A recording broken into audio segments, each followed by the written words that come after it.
Halo semua, selamat malam Sahamologers. Jumpa lagi bersama Bibo malam hari ini. Dan malam hari ini bintang tamunya spesial ya. Karena kita akan berbincang-bincang dengan Pak Pandu Syahrir ya. Selaku Komisaris Bursa Efek Indonesia dan juga orang yang sangat berpengaruh dalam dunia startup di Indonesia. Nah, Pak Pandu Syahrir akan kita ajak berbincang-bincang tentang apakah ada insentif untuk unicorn yang listing di Bursa Efek Indonesia. Kita undang Pak Pandu Syahrir sekarang.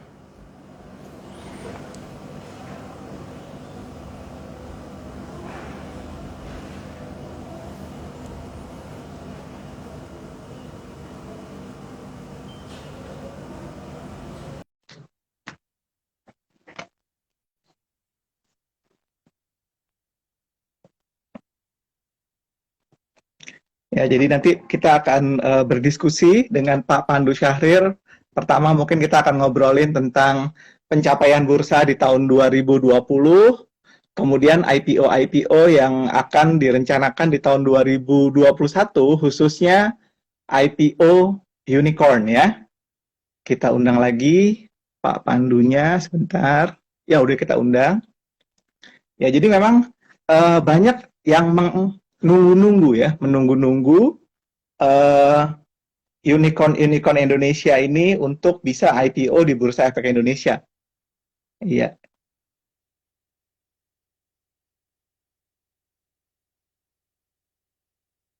Ya banyak yang menunggu untuk IPO di Bursa Efek Indonesia sehingga banyak sekali yang bertanya ke Bibo gitu ya. Bibo kapan sih Tokopedia akan IPO? Kemudian juga kapan sih Gojek akan IPO di Bursa Efek Indonesia? Karena banyak sekali yang penasaran gitu ya, penasaran ingin menginvestasikan dananya di perusahaan-perusahaan terbaik dan terbesar yang saat ini mungkin hanya bisa dilihat beritanya, oh Gojek berinvestasi di Google berinvestasi di Gojek, Telkomsel berinvestasi di Gojek, seperti itu. Kapan nih retail investor bisa berinvestasi di perusahaan seperti Gojek dan juga seperti Tokopedia? Kita invite sekali lagi ya.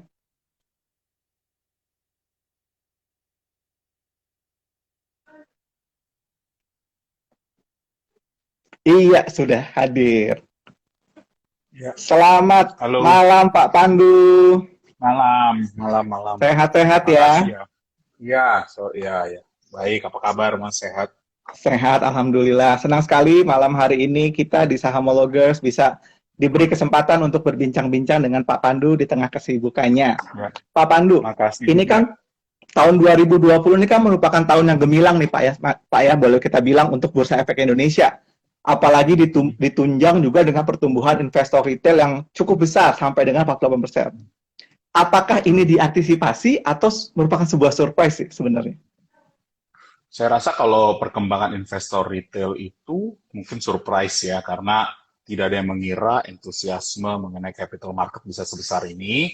Kami nggak mengira bahwa, sebelum COVID itu kita hanya ada 1,7 juta account, sekarang kita udah hampir 4,4 juta account. Jadi perkembangan yang cukup besar. Dan memang antusiasme yang luar biasa, apalagi banyak kan dari kalangan muda. Makanya dari sisi kami di bursa itu kami banyak melakukan komunikasi melalui ya apa IG Live, melalui Zoom, melalui berbagai macam social medium ya kan untuk bisa berkomunikasi kepada publik untuk juga mengasih update apa yang sedang terjadi di bursa dan apa yang sedang perkembangan yang kami lakukan di bursa untuk setiap tahun lah, jadi selalu. Dan ini memang sekarang menjadi reguler, bukan aja saya, karena saya komisaris, direksi pun sangat aktif untuk melakukan itu. Jadi saya terima kasih juga kepada Mas mengundang kami di bursa untuk paling nggak bisa sharing, bisa juga tanya jawab kepada teman-teman. Oke, Pak, ini kan sekarang hampir 70% dari investor yang masuk di Bursa Efek Indonesia adalah usianya muda ya, 40 tahun ke bawah gitu ya. Apa kira-kira 28 impact tahun ke positif? bawah, 28, Ya, 40 tahun ke 28 bawah tahun. kan ya. Jadi, apa sebenarnya impact positif yang bisa diambil dari bursa secara demografi bila younger investor yang masuk ke Bursa Indonesia saat ini, Pak? Malah lebih saya koreksi sedikit Mas, itu sebenarnya di bawah Mm-mm. umur 28 tahun. Jadi Wow. rata-rata umurnya 22, 23 tahun dan ini memang adik-adik kita ini sangat antusiasme ingin belajar bagaimana bisa meng-create passive income dengan Mhm. cara berinvestasi. Ya, memang beberapa hal yang selalu kami coba dan mungkin menggunakan juga salah satu mediumnya Mas ini yang amat populer. Ya, salah satunya adalah bahwa untuk create wealth itu yang long term harus berjenjang dan bertahap, it takes time, ya kan? Jadi salah satu yang paling susah dari investasi itu adalah sabar, belajar sabar, Betul, ya kan, betul. membeli gampang menjual gampang tapi untuk belajar sabar to manage patience itu salah satu yang paling susah. Kenapa? Karena Anda akan selalu melihat saham Anda udah buka, oh ini hari ini negatif gimana, kalau hari ini positif Anda merasa semangat. Jadi psikologi investor itu sangat besar. Jadi kepada adik-adik kita nih, kita banyak ngajarin kesabaran karena the psychology of investing itu sama pentingnya, ya kan, dengan fundamental analysis. Jadi yang penting-penting itu belajar sabar. Oke. Dengan banyaknya yang muda-muda seperti ini, apa kita nggak khawatir marketnya akan lebih volatile? Tadi kan Pak Pandu sampaikan bahwa yang muda ini kan Hmm. cenderung nggak sabar. Kalau bisa beli hari ini, cuan hari ini, jual hari ini gitu. Ya saya nggak bilang mereka nggak sabar, saya malah bilang kita belajar sabar, gitu loh. Ya siapa orang tergantung kan beda-beda. Jadi saya Hmm. merasa, apalagi karena ini baru pada teman-teman, yuk kita ajarin bagaimana cara analisa yang fundamental, bagaimana memilih perusahaan yang baik, berkomunikasi dengan baik, dan juga nantinya tentu bagaimana belajar sabar. Itu sama pentingnya. Oke. Betul, memang memang itu juga yang kita selalu sampaikan bahwa yang namanya berinvestasi di pasar modal itu kan sebenarnya tiga kunci. Kunci ilmu, kunci modal, sama kunci sabar. Nah, kadang-kadang eh, tiga-tiga hal ini harus jalannya barengan gitu. Nah, Ya, sepanjang tahun value. 2020 kan Pak Pandu ada sekitar 51 perusahaan yang go public ya. Namun Hmm. mungkin banyak yang menganggap bahwa kebanyakan masuk di dalam papan pengembangan dan papan akselerasi. Hanya 7 emiten aja yang ada di papan utama. Nah, bagaimana sebenarnya strategi dari bursa sendiri untuk memperbanyak emiten IPO dengan kualifikasi mungkin yang lebih moncer lah, lebih terang lah. Jadi investor juga kalau misalnya ngelihat, wah ini perusahaan yang pernah gue kenal gitu, atau yang saya kenal gitu. Hmm. Poinnya sih sama, kita akan treat siapapun perusahaan yang akan masuk, karena itu juga memberikan keterbukaan informasi, financial inclusion. Nah, kalau untuk pertanyaannya Bapak, gimana yang besar-besar, ya kita harus marketing. Jadi mungkin perbedaannya, tahun ini nih kita banyak sekali, baik dari sisi direksi, komisaris, untuk convince perusahaan-perusahaan besar untuk bisa masuk dengan benefit-benefit yang ada. Jadi kita harus jemput bola. Walaupun zaman COVID kami rajin ketemu calon-calon emiten, emiten yang ingin bertanya, dan kita ini di sini ya seperti service, we're in the service industry, kita harus bisa berlomba. Jadi baik dari sisi misalnya yang paling mudah ya BUMN. BUMN yang Hmm. besar-besar juga harus bilang, market kita bisa nggak sih IPO misalnya 1 billion US, 15 triliun, bisa nggak di kita? Kita harus bilang Hmm. bisa. Kenapa? Karena tahun 2008, contoh, saya kasih contoh, pada tahun 2008 ketika booming komoditas, kita IPO paling besar di ASEAN itu terjadi di Indonesia, ya kan? Jadi ada contoh seperti Adaro, itu kan IPO kurang lebih hampir 17-18 triliun, ya kan? Jadi cukup besar kan. Nah, jadi kita ada punya kapasitas untuk absorb big market cap companies, Hmm. ya kan? Jadi kapitalisasi pasar perusahaan yang mungkin di atas 10 triliun atau 100 triliun, ya kan? Jadi itu juga bisa dilakukan. Jadi dari sisi kami, sebenarnya kita coba attract semua, baik dari yang kecil, menengah, dan tentu saja yang besar. Dan yang besar itu memang take special effort. Kami semua dari sisi komisaris dan direksi banyak push ke sana. Oke.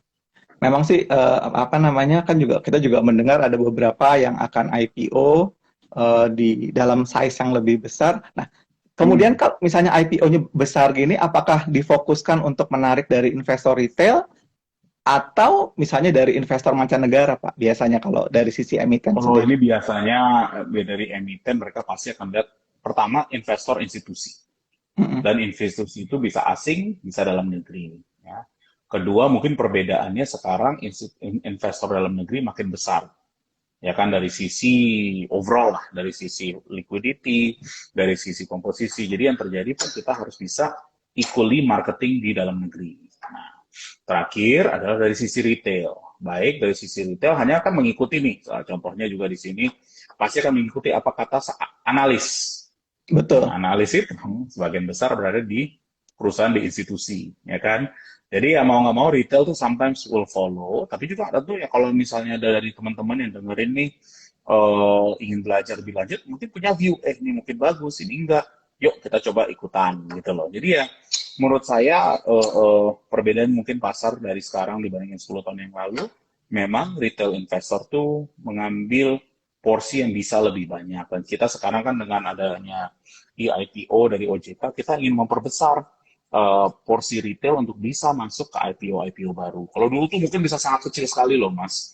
Sekarang Mm-mm. kita perluas jauh lebih besar. Oke.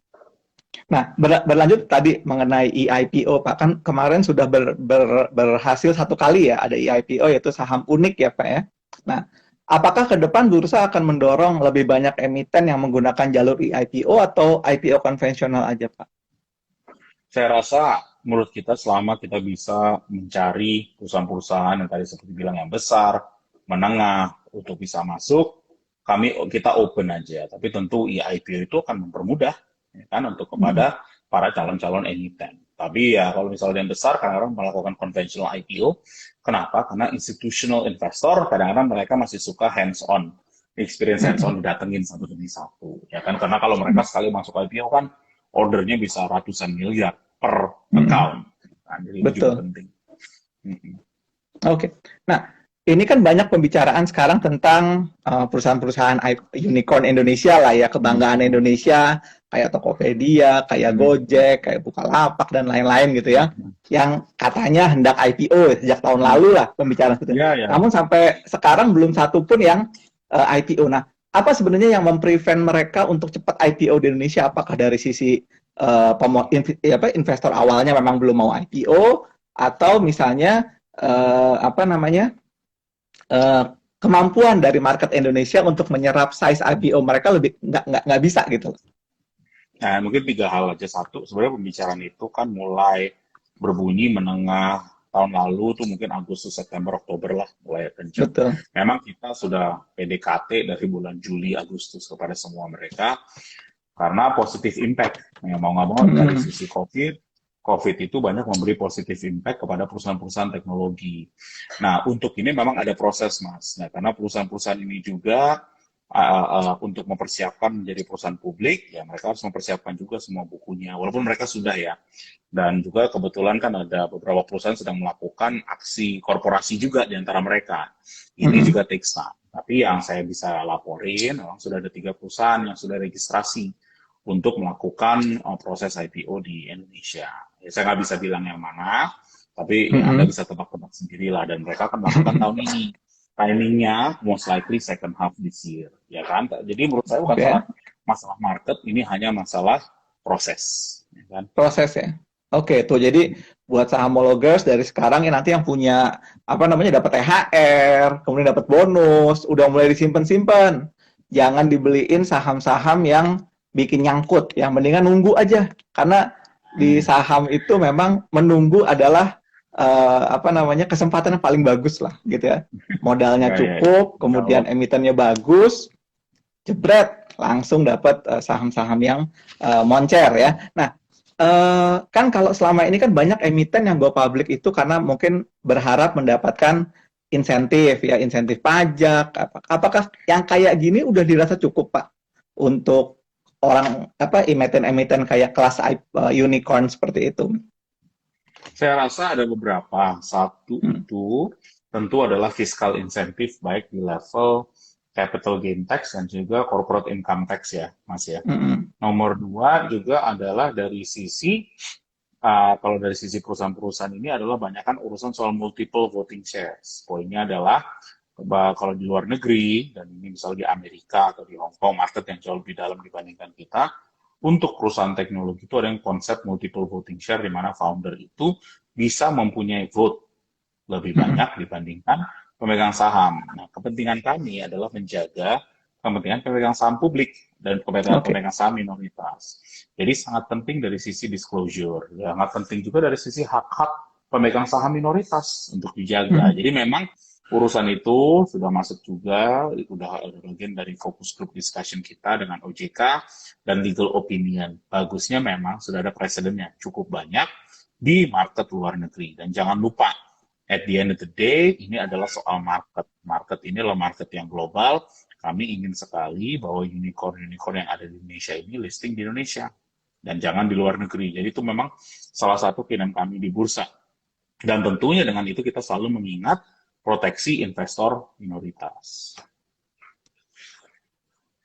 Sebenarnya buat kayak unicorn nih mungkin kita juga pengen tahu nih dari pengalaman Pak Pandu sendiri. Mana sih lebih mudah Pak mendapatkan pendanaan itu? Apakah lewat pasar modal ataukah misalnya lewat eh, perusahaan-perusahaan besar lah kayak ada investasi venture capitalist dari kayak Google, dari Hmm. Alibaba, dari Temasek, dari SoftBank itu lebih lebih lukratif mana sih atau lebih gampang mana sih sebenarnya? Tergantung size perusahaan. Jadi kalau Mm-mm. beberapa perusahaan yang tadi disebut yang unicorn itu, at the end of the day selalu bakal lebih efisien dari pasar modal. Mm. Itu selalu lebih efisien dan bisa lebih cepat. Jadi kalau misalnya masih baru, masih startup, bisnis konsep masih belum terbukti, tentu venture capital, maka namanya bahasa venture. Venture itu Mm-mm. kan mencari-cari, ya kan capital yang Betul. mencari-cari, jadi riskinya lebih tinggi, ya sudah. Nah, pada saat dimana bisnis prosesnya sudah jelas, bisnis marketnya sudah jelas dan sudah monetize, dan bahasanya sudah menjadi unicorn, ya kan, atau sekarang ada sebutannya decacorn, ya mereka sebenarnya sudah bisnisnya sudah amat jelas ya mereka sudah bisa mendapatkan dana investor publik dan tentu Oke, itu akan yang lebih oke, efisien. oke. Nah, sekarang kan gini, melihat dari exposure, kemudian juga melihat dari size, misalkan yang mau di IPO kan, apakah kecenderungannya kayak unicorn-unicorn lokal di Indonesia ini akan single listing di salah satu bursa atau dual listing? Kayak Nah kalau misalnya, itu let's saya say, nggak bisa. Ya, maksudnya ya kecenderungannya, kecenderungannya gimana? Kalau dari yang di mereka global lah bisa ada misalnya. pilihan. Sebenarnya jujur mereka ada pilihan. Tentu ini soal valuasi, Mas. Kenapa? Mm-mm. Karena pemegang saham di Indonesia belum pernah melihat perusahaan memvaluasi perusahaan unicorn. Ya kan? Mm-mm. Jadi ini penting juga. Anda biasanya mungkin melihatnya price to book, price to earning, dan siogianya. Tapi ya mungkin kalau buat banyak perusahaan ini mereka melihat price to revenue forward-nya berapa kali. Mm-mm. Nah, ini yang juga nanti harus ada semacam bridge untuk bisa menjelaskan bagaimana mengevaluate suatu perusahaan unicorn. Sebenarnya nggak ada bedanya. Hanya bedanya satu aja, mereka lebih forward looking. Itu aja. Jadi Mm-mm. Anda harus Mm-mm. bisa take that risk bahwa perusahaan-perusahaan ini jauh lebih forward looking 1-2 tahun ke depan, ya kan? Jadi ini juga sesuatu yang perlu diperhatikan. Dan jadi untuk mencari comparable analysis, karena banyak sekali analis tuh menggunakan analisa comparable. Jadi barang A dibanding dengan barang B. Semua comparable yang ada sekarang untuk teknologi hanya ada di dua market, Iya, Amerika dan betul. Hong Kong. That's it. Mm-mm. Jadi makanya ada kemungkinan untuk mereka melakukan dual listing itu untuk mendapatkan valuasi yang lebih baik. Jadi market di Indonesia akan follow valuasi Mm-mm. tersebut. Oke. Kurang lebih Nah, begitu, Mas. oke. Ini kan penting sekali Pak Pandu untuk membuat misalnya unicorn-unicorn lokal ini bisa IPO di dalam negeri supaya ada rasa kebanggaan lah, pride of Indonesia lah, serta menaikkan pamor untuk kembali menarik dana-dana, mungkin dana asing bisa masuk lagi ke bursa Indonesia. Apa hal spesifik yang akan dilakukan bursa untuk mendorong perusahaan-perusahaan ini, ayo dong go public gitu. Oh, kalau kita sih yang paling penting adalah dengan beberapa perusahaan ini, kita harus selalu be close to the situation, selalu dekat dengan Hmm. situasi. Kita tahu apa yang sedang terjadi, apa yang bisa kita bantu, dan bagaimana membantu dari sisi proses mereka sendiri. Jadi itu penting bekerja sama dengan calon emiten, bekerjasama dengan underwriter yang ada. Oke. Kemudian nih kan tahun ini kan tahun lalu kan betul-betul gemilang ya bursa sempat high juga gitu. Nah, kira-kira dari kacamata Pak Pandu nih, tahun ini apakah we will replicate the same success dari tahun 2020 atau kita agak sedikit low, Pak? Maksudnya gimana, maaf? Jadi kan gini, tahun 2020 kan kita betul-betul mencapai hasil yang gemilang ya. Jumlah investor naik, kemudian juga ini Ya, naik. ya, ya. Apakah nanti kita bisa mendapatkan same rate lagi dari tahun lalu atau kita akan lebih sedikit rendah dari tahun sebelumnya. Nah, saya rasa mungkin beberapa hal dari sisi calon investor yang baru, saya rasa dengan perkembangan sosial media, dengan perkembangan orang melihat bahwa bisa untung dari capital market secara long term, dan ini juga terima kasih juga kepada Mas yang punya apa namanya sahamologi ini yang banyak sekali followernya itu nilai yang positif. Kenapa? Cara kita berkomunikasi ke masyarakat sekarang sudah berubah, kita mulai ngikutin, dan ini semua live nih. Semua Mm-mm. informasi, pertanyaan-pertanyaan saya juga baca itu banyak sekali pertanyaan-pertanyaan yang benar-benar bisa dijawab langsung oleh berbagai macam narasumber. Beda dari dulu ya, kita harus baca di koran lah, baca ini sekarang di live nih menggunakan IG dan segala hal. Jadi menurut saya interaksi pasar lebih dekat kepada calon customer-nya dan kepada customer-nya. Jadi itu akan bertambah ya kan. Yang paling penting dari sisi kita adalah ada dua sebenarnya. Kita menjaga menambah dari sisi demand. Demand itu adalah calon-calon customer yang masuk. Dan kedua dari sisi supply. Nah, supply ini adalah calon-calon perusahaan emiten yang akan masuk. Kami juga mencoba menambah quality of supply juga. Jadi bukan aja Mm-mm. quantity, kan 51. Tahun ini kita akan nambah dari sisi quality. Dan dari sisi bahasa quality itu adalah size. Kami Betul. coba bisa nggak kita kejar IPO yang 5 triliun ke atas per IPO. Nah, itu jadi penting suatu parameter yang memang kita belum set itu sebagai suatu standar, tapi ya kita bisa bicarakan kita ingin bisa mencapai ke sana. Oke.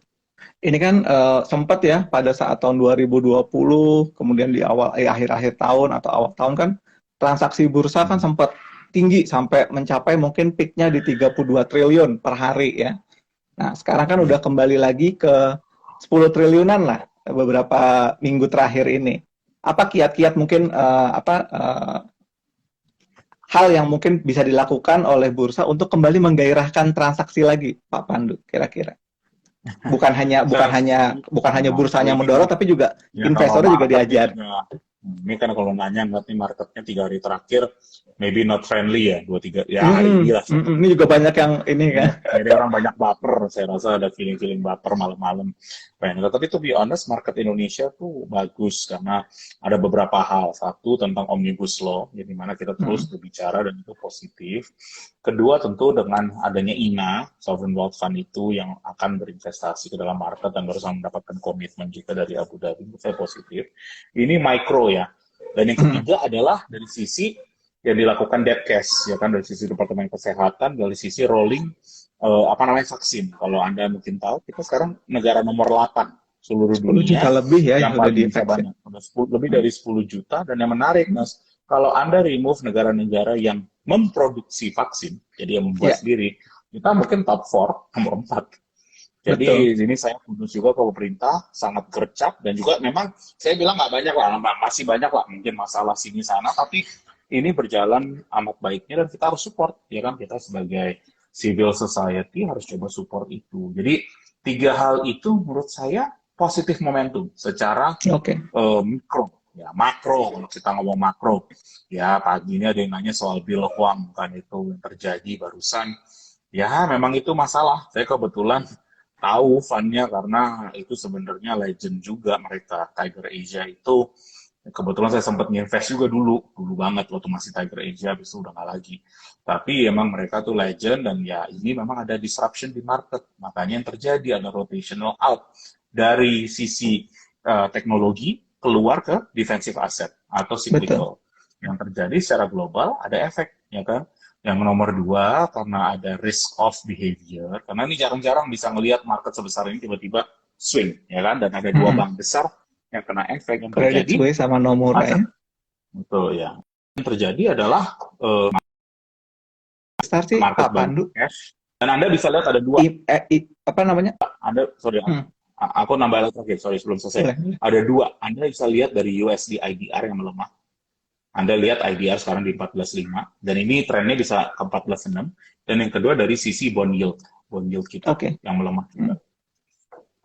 Jadi mungkin di sini yang terjadi gini Pak Pandu ya. Jadi kalau orang ketika berinvestasi di pasar modal itu di bursa saham itu tidak lagi bisa menjadi katak dalam tempurung ya. Jadi harus jadi Ya, warga global ya, harus belajar tentang market global, belajar tentang kondisi ekonomi, belajar tentang katalis-katalis seperti itu. Nah, mungkin sebagai penutup, eh, apa mungkin nasihat terbaik dari Pak Pandu untuk investor-investor retail di Indonesia? Ya, jadi gini, bahwa Anda udah sekarang mulai nonton acara di sini, ini kan malam nih jam 7:30, 8 seharusnya makan malam, atau mungkin baru selesai makan malam, atau akan makan malam, artinya Anda punya entusiasme yang bagus mengenai pasar, dan juga Bapak sebagai host, artinya Bapak orang yang rajin dan telaten. Jadi banyak sekali follower Bapak yang mendengarkan ini.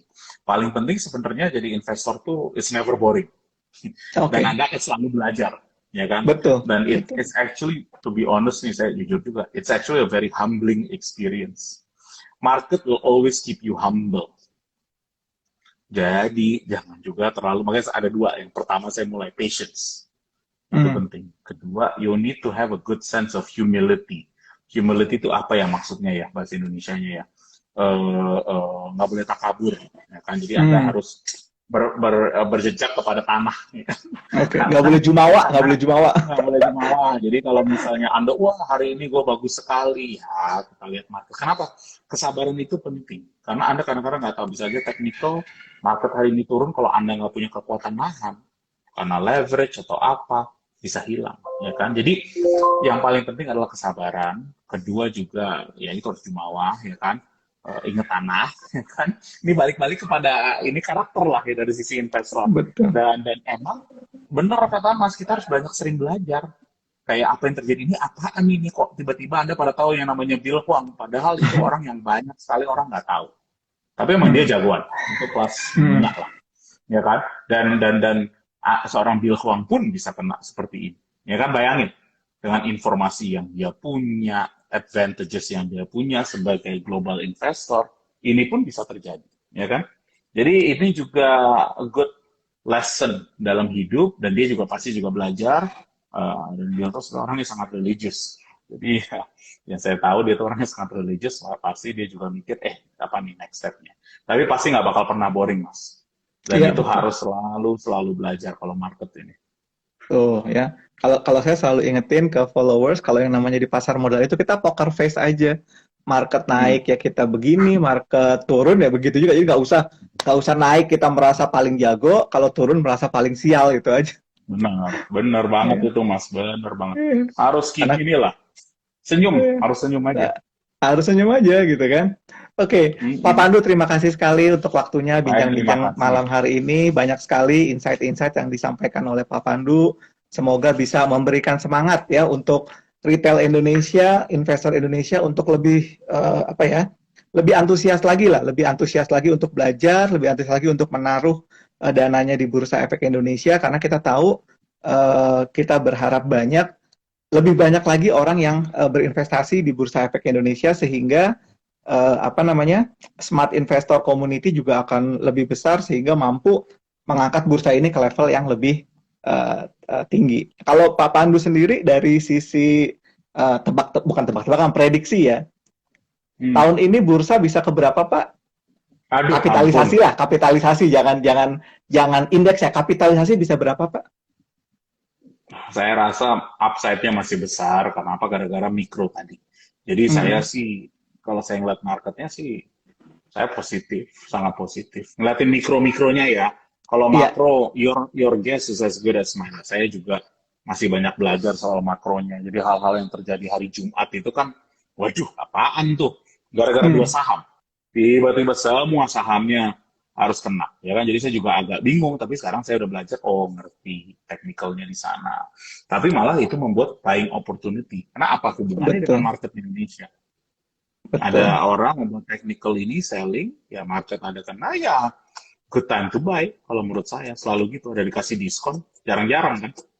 Betul. Banyak kan gini, kalau kami berprinsip gini, selama perusahaan itu bagus, kemudian terkoreksi, dia menjadi under value lagi kan jadi buying opportunity. Nah, cuman kan Betul. kadang-kadang banyak orang yang tadi ya yang mungkin karena dia tidak menggunakan ilmu yang tepat sehingga ketika beli terus turun udah ngerasa dunia mau kiamat, Pak Pandu.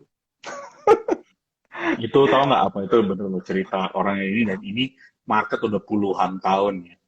Setiap kali ada orang panic selling, it's the best time to buy. Kenapa? Karena orang Betul. nggak rasional. Dia main jual aja, Anda dikasih uang gratis, kenapa nggak ambil? Poinnya itu, it's almost like free money, ya kan? Tapi ya, Betul, karena kebetulan posisi saya sebagai komisaris bursa, saya nggak bisa terlalu banyak ngomong kan, betul. apa gitu loh specifically. Tapi ya, lewat apa namanya, acara-acara IG, kalau Anda undang analis atau pembeli saham yang bagus, pasti bisa bilang. Karena menurut saya kesempatan seperti ini jarang-jarang. Kayak Maret 2020 itu jarang. Betul. Juni 2008. Saya apa ingat loh, Juni 2009. Saya ingat Juni 2009, Januari 2009, 2011. Habis yang terakhir ini Maret sampai Mei 2020. Mm-mm. Jarang dikasih kesempatan, waktu bisa beli banyak gitu. Oke. Kalau boleh tahu Pak Pandu, saham yang pertama kali Pak Pandu beli, baik itu di market global ataupun di market lokal, apa dan tahun berapa, Pak? Masih inget nggak? Iya, ingat-ingat. Saya beli tahun 1997. Hmm, Saya beli saham Goldman Sachs. GS ya. Karena baca buku.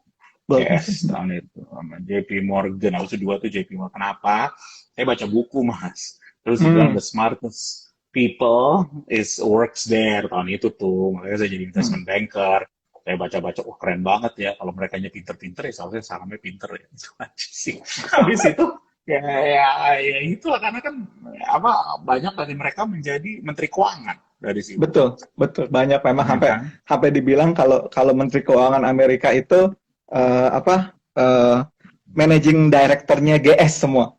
Betul, managing director kayak semua. Jadi aku rasa informasi mereka nggak jelas. Poin aku itu aja lah. Itu aja. Parah Oke. sih, cara investnya gitu aja lah. Kubat-kubat apa itu tahun 97. 97. 97 ya. Ketahuan umur ya? Ketahuan umur ya? Hah? Ketahuan Sembilan umur sembilan gua. sembilan tujuh tuh saya lagi, oh saya masih kuliah 97. Saya masih kuliah di Tufts waktu itu, waktu di Nah, Boston. saya juga baru kuliah.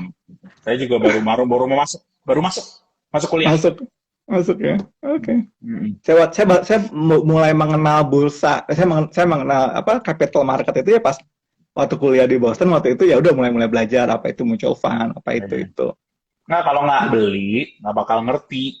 Betul, Itu juga betul. ayah saya almarhum bilang, kalau lo nggak beli, lo nggak bakal ngerti. Beli aja dulu, paling rugi. Belajar rugi deh, gitu. Jadi waktu itu kan, saya juga kerja-kerja. Waktu itu magang, kerja sambilan, yang investasinya kecil lah waktu itu uangnya juga. Tapi ya, alhamdulillah belajar lah. Dan harganya Hmm. mahal loh dulu. Beli brokerage harganya mahal.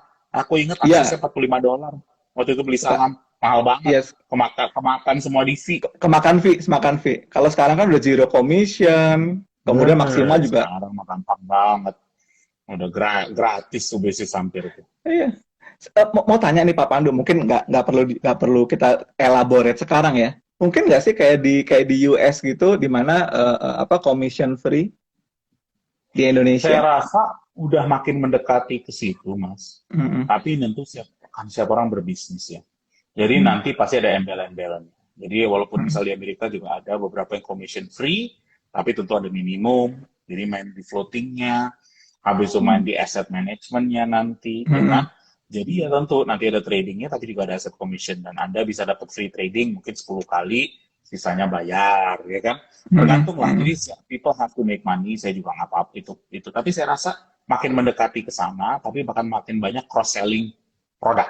Ya kan? Jadi the Oke. business of simply brokering itu kan very apa namanya bahasanya marginalized. Sebenarnya semua bisa lakukan. Mm-mm. Wong kita ada 120 broker saham, gitu kan. Broker, ya. Jadi yang paling penting adalah value add yang Anda bisa berikan kepada customer Anda. Di situ Anda bisa charge.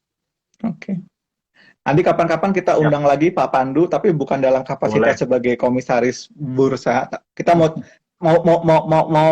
explore apa namanya cara berinvestasi ala Pak Pandu. Mungkin kapan-kapan Boleh. kita Nanti coba. kita, Tapi boleh Mas.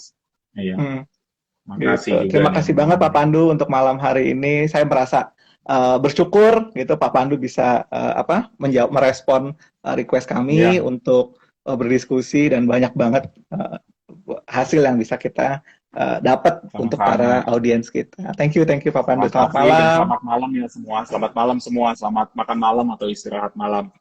Bye Makasih. bye. Ya, teman-teman, begitulah diskusi kita dengan Pak Pandu ya. Jadi tadi ya key point-nya adalah sekitar half ya, semester 2 lah nanti akan ada IPO dari perusahaan-perusahaan unicorn yang besar. Jadi siapin duit aja dari sekarang gitu, jangan dihabisin ya di saham-saham yang bikin nyangkut ya.